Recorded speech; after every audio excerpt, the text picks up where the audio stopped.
Hello കൂട്ടുകാരെ, 2 ദിവസമായിട്ട് പനി പിടിച്ച് കിടപ്പായിരുന്നു കേട്ടോ. പനിയൊക്കെ മാറി വരുമ്പോഴത്തേക്കും തുണികൾ കുന്നുകൂടുന്ന് വിചാരിച്ച് മൂലയില്ല. അപ്പോൾ എന്തായാലും ഇനി കിടന്നു കഴിഞ്ഞാൽ ശരിയാവില്ല, മുട്ടൻ പണി കിട്ടുമെന്ന് വിചാരിച്ചപ്പോൾ ഞാൻ തന്നെ വേഗം സടകുടഞ്ഞ് എണീറ്റ് തുണികളൊക്കെ തിരുമ്മാന്ന് വിചാരിച്ചിട്ടുള്ള പരിപാടിയിലാണ് കേട്ടോ.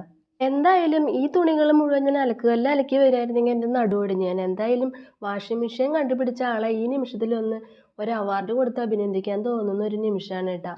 നിങ്ങളുടെയൊക്കെ വീടുകളിൽ ഈ തുണികൾ മുഴുവൻ അലക്കാനുണ്ടെന്ന് പറയുമ്പോൾ നീയല്ലല്ലോ തുണി തിരുമ്പുന്നത്, ഇത് മുഴുവൻ വാഷിംഗ് മെഷീനല്ലേ അലക്കുന്നതെന്ന് ചോദിക്കുന്ന ആളുകളുണ്ടോ? എൻ്റെ വീട്ടിലുണ്ട് കേട്ടോ. എൻ്റെ കുഞ്ഞിനെ എപ്പോഴും ചോദിക്കും, അമ്മയൊന്നുമല്ലല്ലോ തുണി തിരുമ്പുന്നത്, വാഷിംഗ് മെഷീനല്ലേ എന്ന്.